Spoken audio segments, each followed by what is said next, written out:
Saint Maria Goretti, some of you know the story, some of you might not.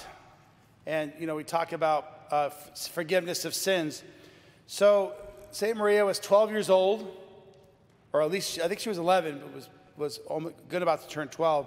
And Alessandro was a hired hand on the farm, was looking at adult material with ladies in it, and wanted to violate Maria. And Maria, and this is her famous quote, she was pushing him away, saying, "No, it's a sin, no, no, no." And so he stabbed her 14 times. As she was in the hospital dying, they had asked her, "Do you forgive Alessandro?" She says, "Yes, I do." So she forgave her would-be assassin or murderer. So when she dies, Alessandro gets arrested, convicted, and put in jail. Well, in the jail, he has a vision of Saint Maria bringing 14 lilies of forgiveness to him. It was like a vision that he saw, saying, "I forgive you for every stab wound you gave me." And of course, he has a conversion experience. Eventually, he gets taken out of prison.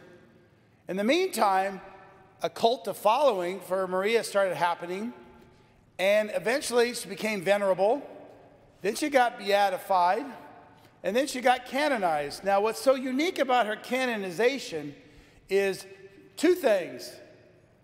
One, the murderer, Alessandro, was present at her canonization. That's never happened in the history of the church. Two, her mother was present.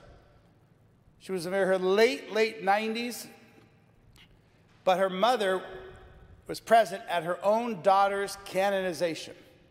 That has not happened in the history of the church ever. And Maria is definitely the patron saint of virginity, chastity, teenage angst and sexuality, and so forth. So they embraced her story as one for young people to follow. Because today, I think that, in my personal opinion, the more young saints that we have in the church that we tell other young people about, like say, hey, these young saints, the ones we can imitate, for you to admire and so forth. I know people who even name their kids Goretti, even Gianna Mola, who decided not to have cancer treatment while she was pregnant, and then eventually died after her daughter was born, and her daughter was present at her mom's canonization.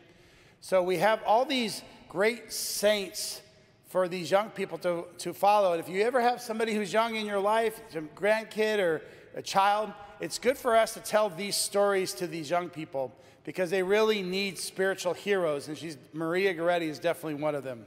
Amen.